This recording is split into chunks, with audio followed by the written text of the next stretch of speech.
Welcome to Deep River Farm. Well, we got these two beds is ready for some cabbage. We did not put any chicken litter in this bed this time. We was afraid it might burn it up, and it hadn't gone through all the proper decay and things like that so that it wouldn't burn anything up. And we didn't want that happening, so we put a little synthetic fertilize in here. This is triple 19. That way it can get plenty in there, but we're set to set our cabbage out. And then we're gonna have our 3 beds over there. We're gonna have 2 beds of beets and a bed of carrots and 1 lettuce. So that's the plan. But I want you to look here. Look what we're getting ready to have here. Another week or so.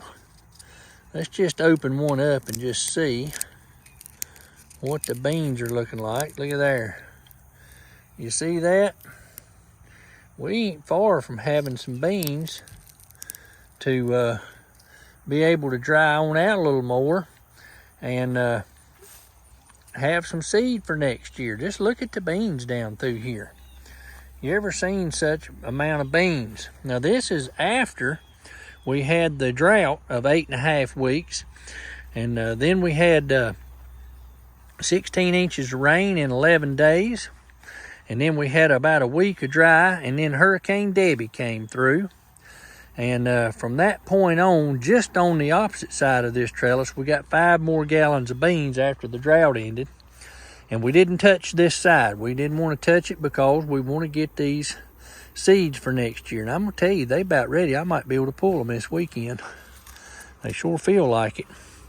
Look how our pumpkins is doing here. This is that one seed from my grandmother's pumpkins that I have here. And I'm going to tell you, there's a lot of little buds on there. We might have several pumpkins. We'll just have to see. And then we got our volunteer okra that came up. And this came up all by itself because we had okra here last year. And then we got a squash over here. Got quite a few blooms on it, I see. Sure enough in there. Look in there. Look at the blooms in there.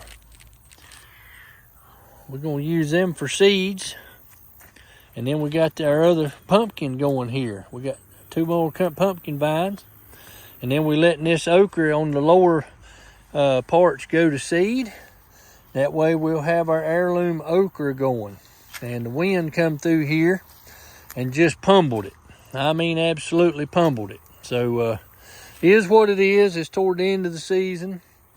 Our big thing now is we're going to let everything go to seed pretty much. We'll continue to get our okra as it comes in, but we'll be getting a lot of seed off of our okra. That is our what's known as the Papa John okra. That's the nickname that has been given around this area. And we know that okra seed has been around for right at 200 years. So we're going to continue to preserve that. But we still got a lot of beans on this side. There's still some green over here. Don't you look at there? But these are just about ready. Well, that's not quite dry, but it's getting there. It's getting there. So we'll probably pull that other side over there this weekend and get some seed started. I appreciate you joining us today on Deep River Farm. This is a good look down through the middle of our trellises, how we left the middle open to get airflow. And I see we got another volunteer okra growing up in the middle in there. Amazing how your heirloom seeds will continue to come back year after year if they drop. And you're going to have the same thing that you planted. That's the beauty of an heirloom seed. If you don't know what the differences are of genetically modified organisms, heirloom seeds and hybrids, you need to go into the library and look at the video that we made about the seeds.